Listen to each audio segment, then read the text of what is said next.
Hi, Shalom. This is the brother Kaya from GMS New Orleans coming back at you with another quick ride and talk.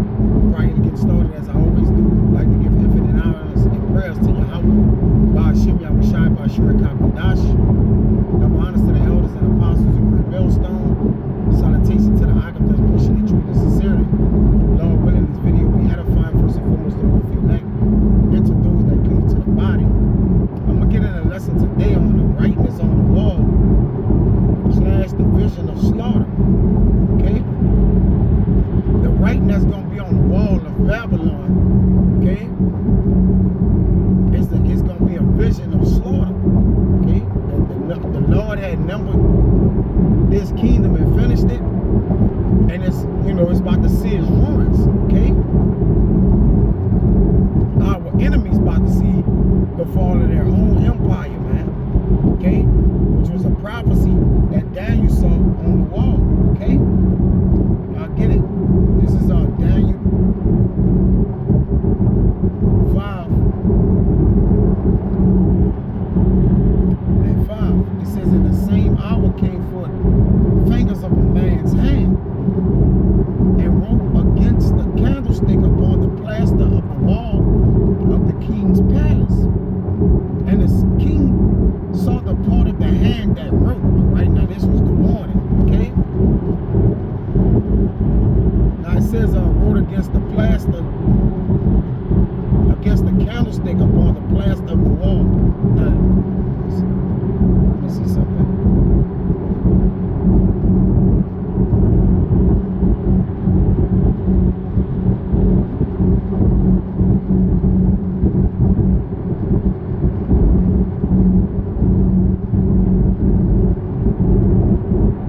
This is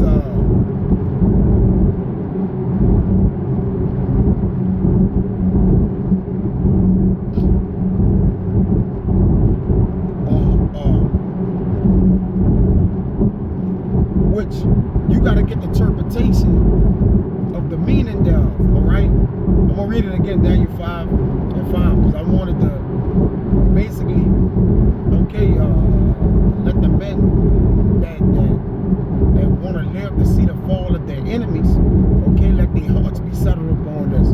Because Daniel saw this writing, which Belshazzar protect the king, all right, but he was the king at the time of the fall of Babylon, which is an event for modern day Babylon, all right, or the daughter of Babylon, and we're at the end. So when you get these end time prophecies, which Daniel, all right, at the time, this was written during the time of Daniel, okay, you can liken that into what? The daughter of Babylon, man.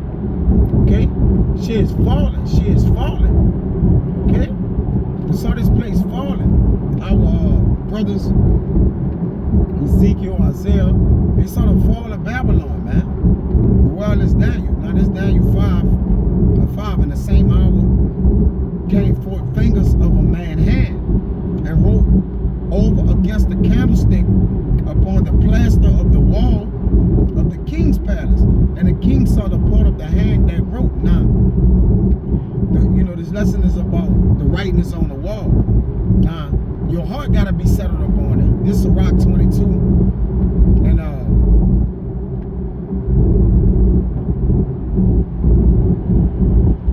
17. A heart settled upon the thought of understanding is as a fair plastering on the wall of a gallery. Now, when you look upon a fair plastering on the wall of a gallery that's designed right, it's set to be beautiful, and it's set up in a place where you can look upon it and bring joy to your heart. Well, our hearts are settled upon a hand writing that's on the wall for to condemn this place. See, our hearts are settled upon that. The hour will make up the prophets and those men that's lived to see the fall of their enemies, man. Let me get that.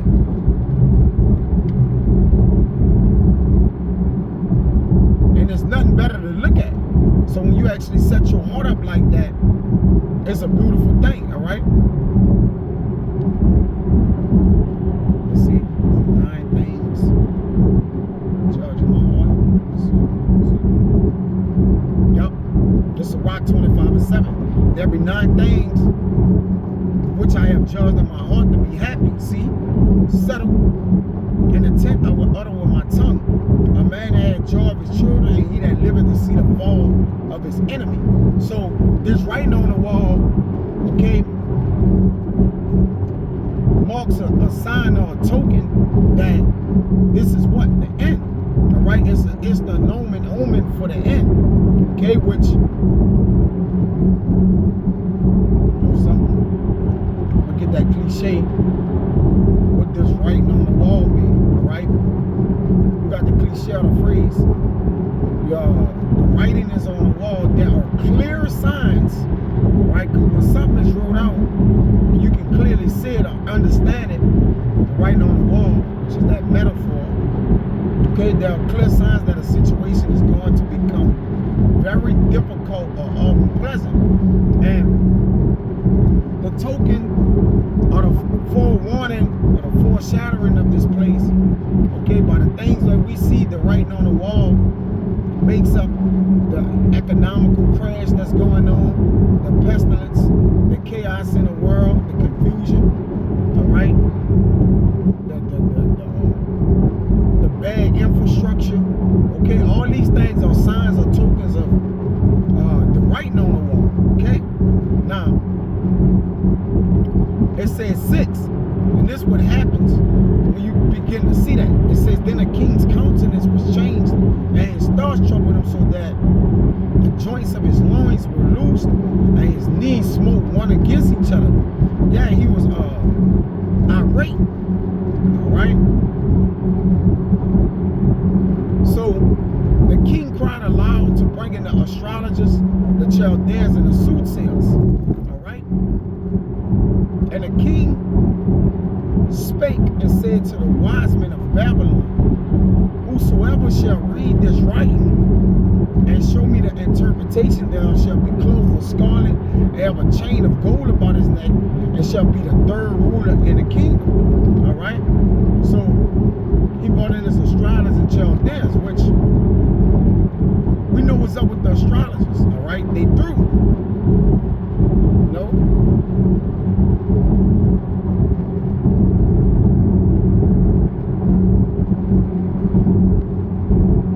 This is Isaiah 47:13, and it reads,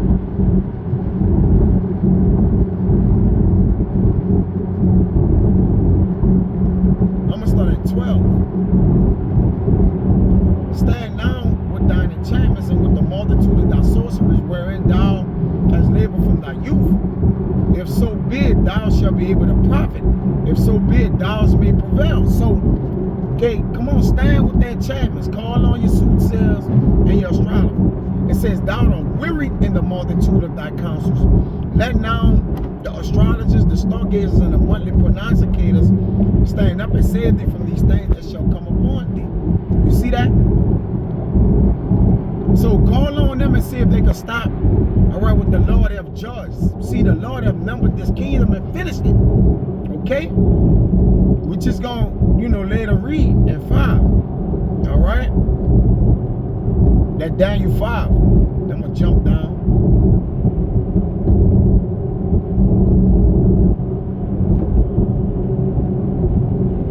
All right.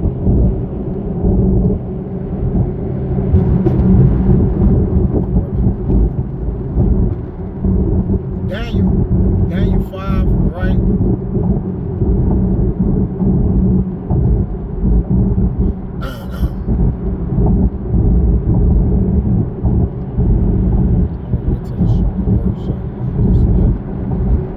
Daniel don't want none of your gifts. Keep your gift. We want the kingdom to come down. I started that. It's Daniel 5:17. The king was trying to move Daniel, right? Because the wise men couldn't get the job done. And that's what's happening. Now the counsels of the wicked is failing themselves. All right? And what? They see their kingdom slipping before their grasp, but they gon' go out swinging. It's Daniel 5:17. Then Daniel answered and said before the king, let thy gifts be to thyself. Yeah, because a gift pervert the ways of judgment. You see? And the Lord done judged this place. Okay? That's it. Daniel basically like, look, take bone for this place. All right? If the Lord could have saved it, or the angels could have healed it, he would have healed it. It says, and give thy rewards to another. Yet I will read the writing unto the king and make known him the interpretation. Let me get to the point. All right.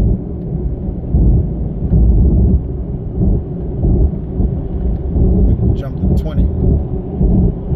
But when his heart was lifted up, talking about the king, Daniel was describing a king. All right.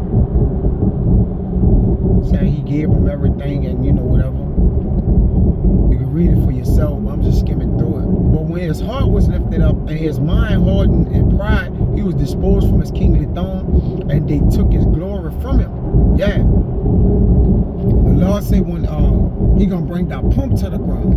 In Isaiah, you see, what you lifted up in that pride, according to what? Malachi, okay? And it's pretty more, you know. The Lord said, then shall I bring thee down, okay?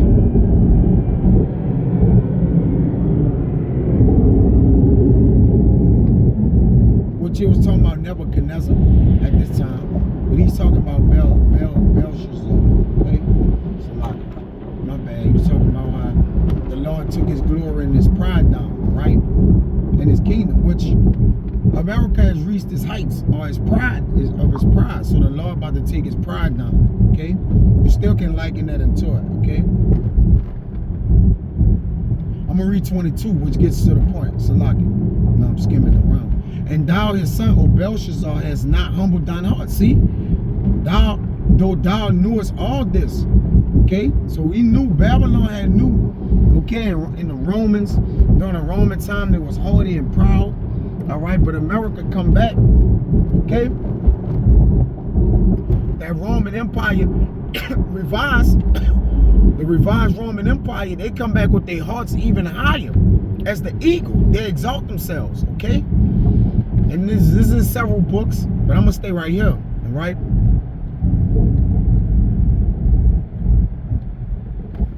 I'm gonna jump to 24, right?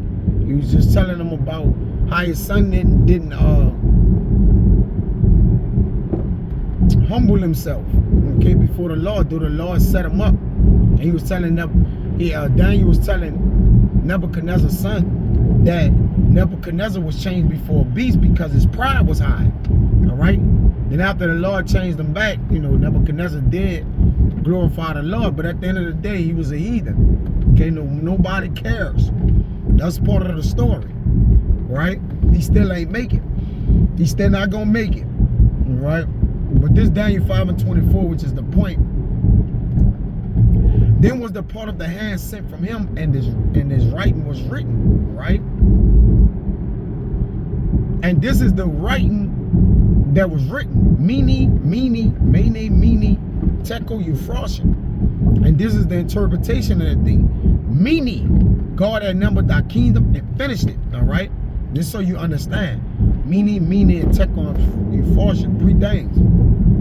Tekel, okay? Thou art weighed in the balances and found one, which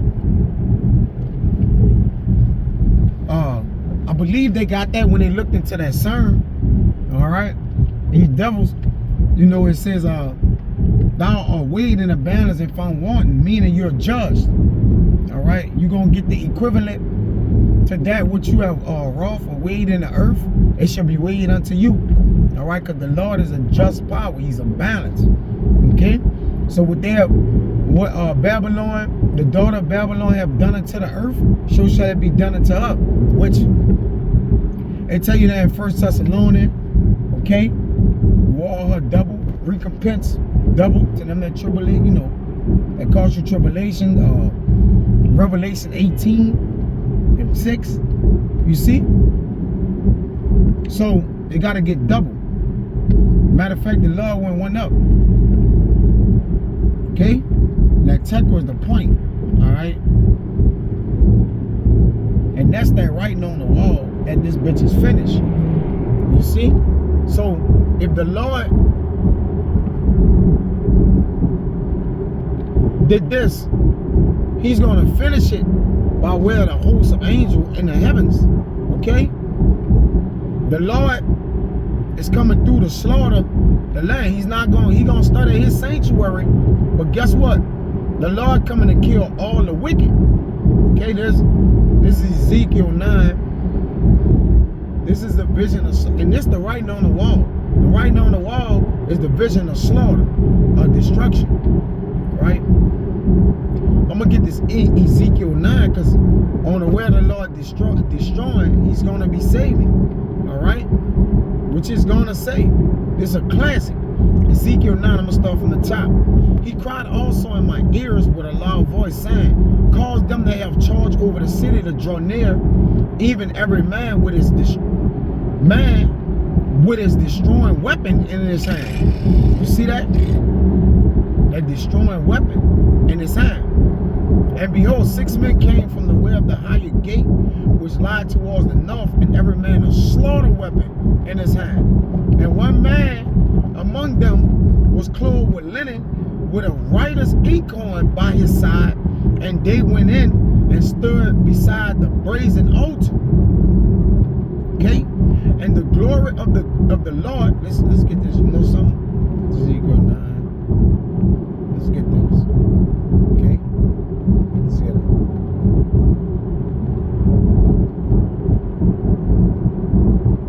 A destroying weapon in his hand.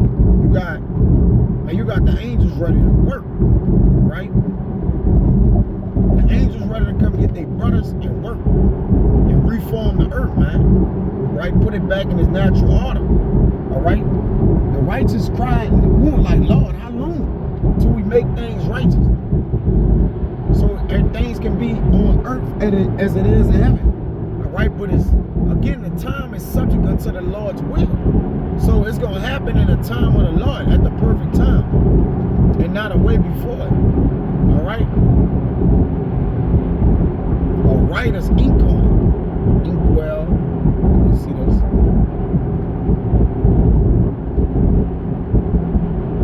Severe. To be severe. This inkhorn. Be fierce. To be harsh. Kasha. 7185. Kasha. Yep. Kasha. To be severe, to be fierce. All right? So this vision is going to be fierce and severe to be difficult. Okay? Made difficult. All right? That's what we got. To be cruel, made grievous. You see that? Stiff in this place. So he had a writer's inkhorn in his hand. Let's see what that's in his hand. Hand is synonymous with judgment. All right. So when you saw the writing on the wall, it represents the judgment of that place. Okay, to number, to count. And when you got the writers, it got to recount, to relate, the number, to take account of. Okay. To count exactly or accurately, right?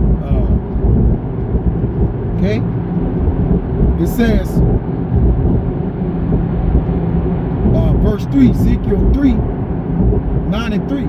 And the glory of our power of Israel was gone up from the cherub, whereupon he was to the threshold of the house, and he called the man clothed with linen, which had the writer's inkhorn by his side. And the Lord said unto him, go through the midst, which was an angel, by the way, all right?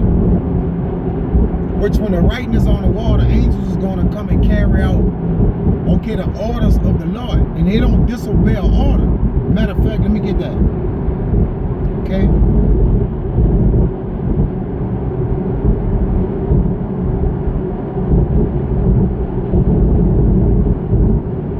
This, Sirach 16 and 27. Start at 26. The works of the Lord are done in judgment from the beginning, and from the time he made them, he disposed the parts thereof. He's gone as his works forever, and in his hand are the chief in his hand, that power, the sinful of them unto all generation, which are the angels. They neither labor, nor are weary, nor cease from their works. None of them hindereth another, and they shall never disobey his word. Okay? So they not gonna disobey the Lord's word, and this was gonna happen. Okay? This place got a demented, haunted spirit on it, man. Alright? The Lord come and kill the whole spirit of this place. Okay? And save the spirit of the righteous. Those that be upright in heart. Alright? It says, and the Lord Yahweh said unto him, go through the midst of the city, through the midst of Jerusalem, and set a mark upon the foreheads of the men that sigh and that cry, for all the abominations be done in the midst thereof, which shows that's the elect. Alright? That's that mark of the wild right there. Alright? Which brother should be very familiar of. Okay? So the angels gonna come mark the men. Alright? Which is a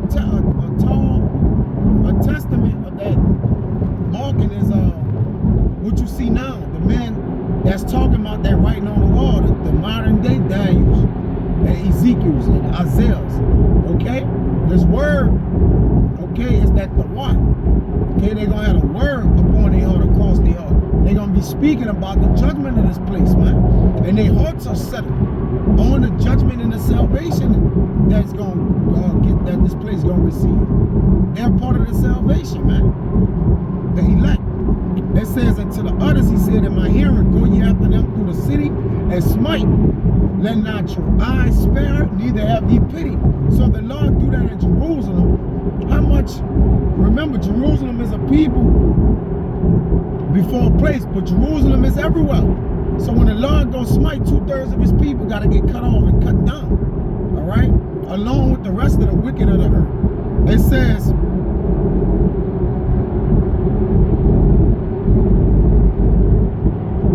slay utterly old and young, both maids and little children and women, but come not near any man upon whom is the mark, and begin at my sanctuary.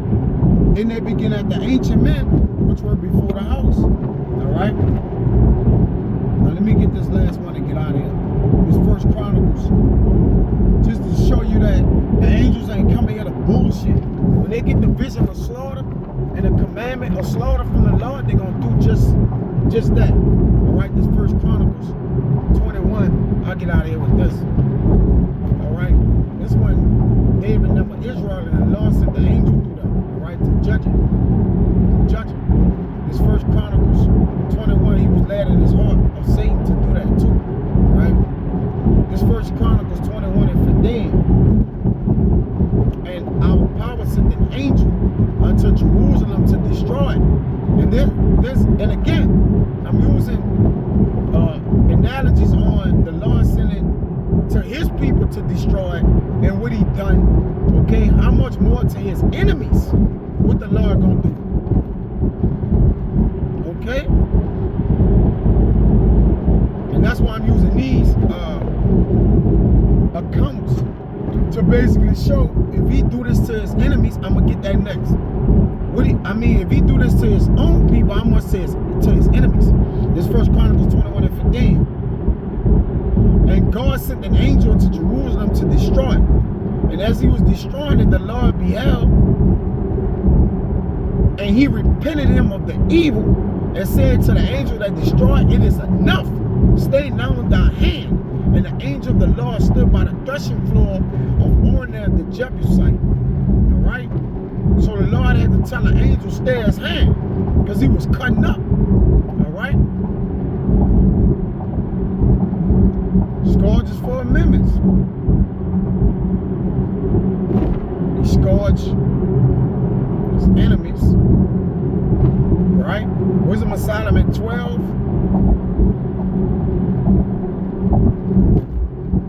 And